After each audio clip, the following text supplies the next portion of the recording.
Understanding the phrase, overshadowed by, in English. Hello, everyone. Welcome to our English learning channel. Today, we're going to explore a very interesting and useful English phrase, overshadowed by. Understanding this phrase will not only enhance your vocabulary but also improve your comprehension of English literature and daily conversations. So, let's dive in. Overshadowed by is a phrase that creates a vivid mental image. To overshadow means to cast a shadow over something else, but it's not just a literal term. In a figurative sense, when something is overshadowed by another thing, it means it is made to seem less important, less noticeable, or less significant in comparison. Imagine standing next to a very tall building.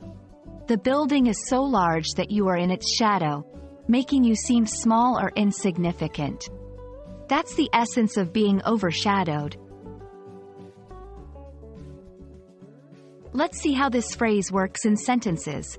1. Her performance was overshadowed by her co-star's brilliant acting. 2. The achievements of the team were overshadowed by the controversy surrounding the coach. In these examples, the phrase indicates that something, performance, achievements, is not getting the attention or recognition it deserves because something else is dominating the spotlight. Understanding synonyms can also help us grasp the full meaning of overshadowed by. Some synonyms include eclipsed by, similar to overshadowed, it implies being outshone or surpassed.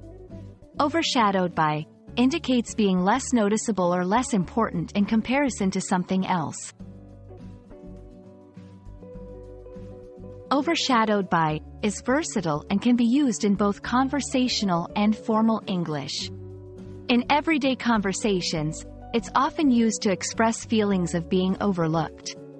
In formal contexts, it's used to describe situations where one aspect or event takes precedence over another in terms of importance or attention. Understanding phrases like overshadowed by can significantly enhance your English language skills. It's a phrase that conveys a lot of meaning in a compact form, perfect for both spoken and written English. I hope this video helps you understand and use overshadowed by confidently in your conversations and writings. Happy learning, and see you in our next video.